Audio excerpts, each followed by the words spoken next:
K-pop, gengs. Selama ini kalau ngerekap film tentang bencana, kita selalu nyalahin pemerintah karena nyuekin peringatan dari ilmuwan. Tapi ada nggak sih bencana di mana yang salah itu justru malah ilmuwan?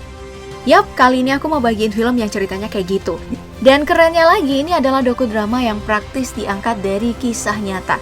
Terus latar ceritanya juga di Indonesia loh. Penasaran seperti apa? Makanya buruan ambil cemilan, karena Krakatoa The Last Day dimulai sekarang.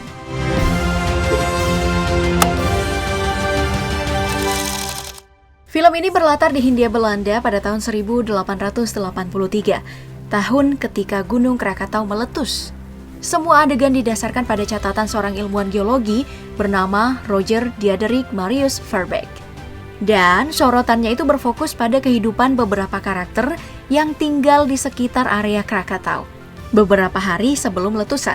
Mereka adalah Willem Beyering, seorang pengawas bank kapas milik pemerintah. Lalu istrinya Johanna Beyering yang beberapa catatannya juga digunakan oleh Roger Verbeek untuk riset soal Krakatoa atau Krakatau. Pasangan ini juga punya 3 orang anak yang ikut menjadi saksi mata saat letusan terjadi. Kemudian selain mereka ini ada suami istri Jacob dan Katarina Sweet bersama anaknya Joseph yang tinggal di daerah Anyer sebagai penjaga mercusuar. Serta ada Lindeman, kapten dari kapal milik gubernur jenderal saat itu, Loudon. Dan yang terakhir ada bawahan Willem Beyering di bank kapas, yaitu Tokaya, yang merupakan satu-satunya warga lokal dalam cerita film ini. Seluruh cerita di film ini sendiri mulai bergerak di tanggal 27 Mei 1883, ketika Kapten Lindeman lagi ngangkut beberapa orang turis di kapal Loudon yang pengen berwisata di daerah Krakatau. Sayangnya, ketika asik berwisata, tiba-tiba Krakatau ini nyemburin asap panas.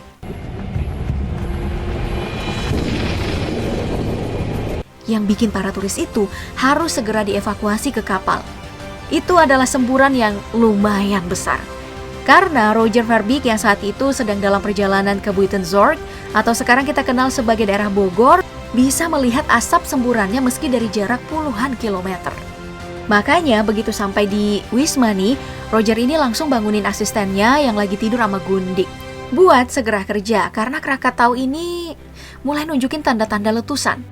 Hal yang sama juga terjadi nih di bank kapas, dan beberapa warga udah mulai ngingetin William soal tanda-tanda aktivitas Krakatau, termasuk dari istrinya yang habis diskusi sama Tokaya soal hewan piaraan mereka yang terus-terusan gelisah sejak Krakatau nyemburin asap panas.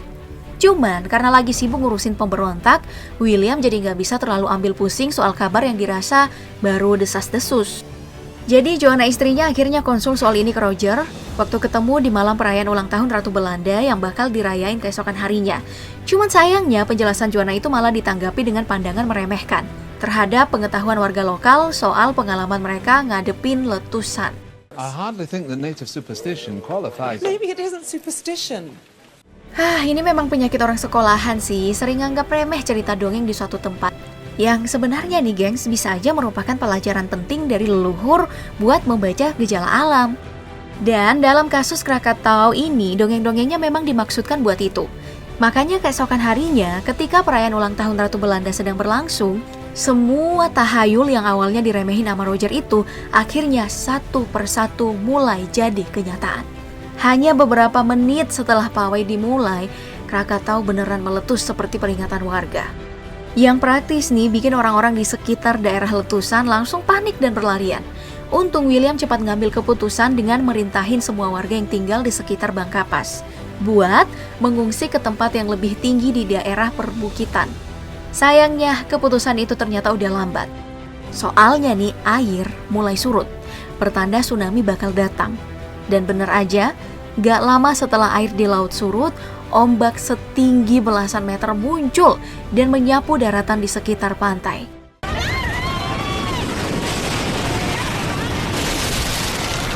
Dan ini praktis menelan banyak korban, terutama di sekitar area bank kapas yang punya penduduk lumayan banyak.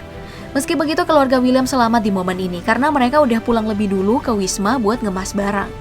Yang untungnya bangunannya itu punya 2 lantai dan praktis bisa dijadiin tempat berlindung karena posisinya itu lebih tinggi. Sedangkan William sendiri selamat berkat Tokaya. Karena nih, Begitu tsunami menyapu daratan, Doi dengan sigap ngikat diri dan tuannya ke batang pohon kelapa. Dan ini sukses mempertemukan William dengan keluarganya. Meski Tokaya sendiri sama sekali nggak tahu kondisi anak istrinya. Ya, bencana emang gitu sih. Di saat ada yang meradang karena kehilangan keluarga, pasti ada juga yang bersyukur masih dikasih kesempatan buat ketemu sama keluarganya. Tapi di luar semua itu ada juga yang nyesel. Dan di film ini adalah Roger. Karena beberapa waktu sebelumnya, Doi udah abai sama peringatan Joanna. Sherman baru nyadar kalau ternyata Krakatau punya 2 kawah lain yang tersembunyi di bawah laut. Jadi mereka nyimpulin nih kalau bakal ada resiko letusan yang jauh lebih besar dari barusan. Sayangnya kesimpulan itu udah telat karena Krakatau udah nyebarin abu hitam yang ngalangin pandangan di berbagai tempat. Termasuk nih di area perairan tempat kapal Loden lagi berlayar. Nah, berhubung tumpukan abu itu beresiko bikin kapal oleng, Kapten Lindemann ini terpaksa nyuruh para turis buat pindah ke lantai dasar untuk bikin kapal lebih seimbang. Cuman beberapa dari mereka ini nolak, karena di sana itu ada banyak kuli dari Cina yang sejak awal emang numpang juga. Jadi Kapten Lindemann ini terpaksa ngancem para turis ini supaya mereka mau pindah. Iya, harusnya emang gitu sih. Soalnya dalam kondisi bencana, alam mana peduli kamu turis atau kuli. Jadi kalau dapat instruksi yang bisa nyelamatin banyak orang, baiknya lah diturutin aja. Itu juga yang dilakuin para warga di sekitar Bangkapas. Pindah dan terus bergerak buat nyari tempat tinggi. Meski mulai banyak dari mereka yang udah mulai kelelahan dalam perjalanan. Sedangkan Roger yang sebelumnya gak mau denger pandangan dari warga lokal karena gengsi akademisnya, akhirnya mulai belajar dari kesalahan dan mau dengar. Pas gundik asistennya mulai cerita soal kejadian letusan sebelumnya yang udah jadi legenda turun-temurun dalam komunitas warga di sekitar Krakatau. Itu keputusan yang tepat. Karena berkat cerita dari segundik ini, Roger dan asistennya akhirnya bisa tiba pada kesimpulan baru. Kalau setelah letusan besar selanjutnya bakal bikin Krakatau tenggelam dan praktis akan memicu gelombang tsunami yang jauh lebih besar dari dampak letusan pertama. Tapi lagi-lagi itu kesimpulan yang terlambat, karena meski beberapa karakter seperti William dan warga sekitar Bangkapas ini akhirnya berhasil ngungsi ke tempat yang lebih tinggi, dan Kapten Lindemann akhirnya bisa bikin para turis di kapalnya mau pindah ke lantai dasar dan bergabung dengan para kuli, di menara mercusuar Anyer tempat keluarga Sui tinggal, tanda-tanda tsunami udah mulai kelihatan, dibarengi nama beberapa suara letusan yang terdengar sampai ke pengungsian William dan keluarga. Sedangkan di area tempat kapal Loden berlayar, gelombang raksasa udah muncul lebih dulu mendekati mereka. Soalnya emang posisi mereka ini lagi di tengah laut kan, makanya Kapten Lindemann ini dengan berat hati harus terus terang kepada para penumpangnya. Kalau kemungkinan selamat mereka itu bakal kecil banget.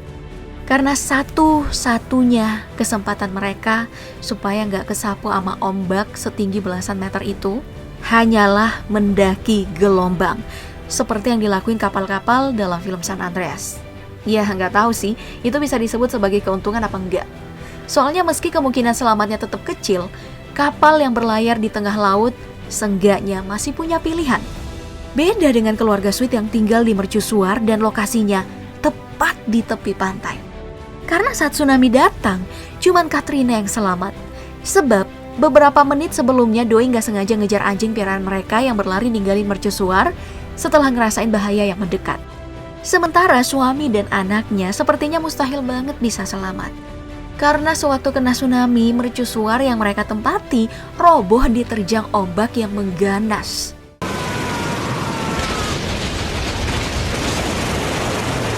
Tentu aja sesuai catatan sejarah, dampak dari letusan Krakatau ini bukan cuma tsunami. Di luar prediksi Roger dan asistennya, ternyata gunung vulkanik yang satu ini masih punya satu senjata yang lebih mengerikan. Dan itu adalah badai asap dengan suhu yang sangat panas, dengan jangkauan yang sangat luas, hingga menyapu hampir seluruh daerah Sumatera Selatan, termasuk daerah pegunungan. Tempat William dan para warga yang tinggal di sekitar Bangkapas lagi mengungsi. Dampak dari badai asap ini sendiri jauh lebih mematikan daripada tsunami. Mereka yang terkena dan tidak dalam tempat berlindung seperti rumah bisa dipastikan bakal tewas. Dan kalaupun ada dalam tempat perlindungan, mereka nggak bakal bisa ngindar dari luka bakar yang ditimbulin akibat panasnya asap. Untungnya keluarga William adalah salah satu yang selamat dari badai ini. Tentu aja dengan sekujur tubuh yang udah melepuh. Hanya saja, bayi mereka yang sebelumnya dititipin ke warga buat dikasih ASI ternyata nggak selamat. Karena nggak sempat masuk ke dalam perlindungan. Jadi mereka pada akhirnya tetap nggak bisa lepas dari duka karena kehilangan keluarga. Seperti warga Bangkapas lainnya. Dan seperti Katrina yang kehilangan anak dan suaminya. Satu-satunya yang tidak kehilangan siapapun dalam insiden ini justru adalah orang-orang di kapal Lodon. Dan tentu aja itu semua berkat Kapten Linderman yang sigap dan tegas mengambil keputusan dalam situasi krisis. Merinding ya. Kemudian karena keberaniannya itu, Doi dapat penghargaan salib emas dari penguasa kolonial. Sedangkan catatannya selama letusan digunain sebagai bahan utama dalam riset selanjutnya soal Krakatau. Sedangkan secara keseluruhan dampak dari letusan ini bikin pemerintah kolonial jadi rugi besar. Sebab mereka ini harus gunain anggaran buat mesan 250.000 galon bensin buat kremasi 36.000 mayat korban letusan.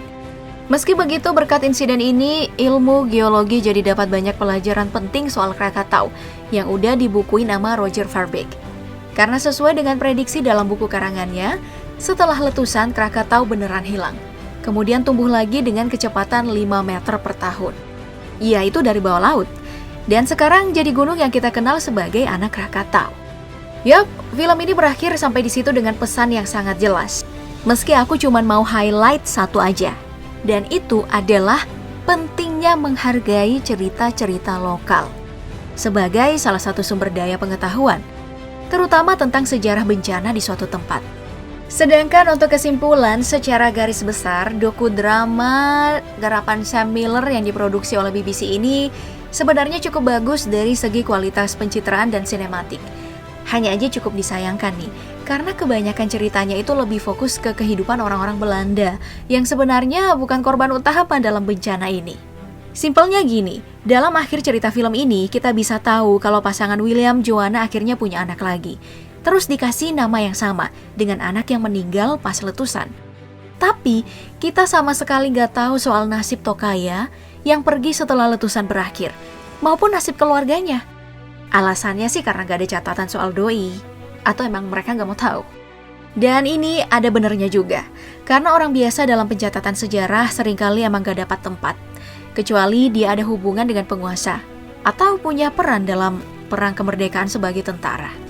Cuman di satu sisi, alasan ini terasa kayak ngeles doang ya. Karena untuk pilihan pemeran, orang Indonesia di film ini kebanyakan cuma dapat peran sebagai ekstras. Bahkan untuk karakter lokal yang lumayan dapat banyak tempat dalam cerita kayak istri Tokaya.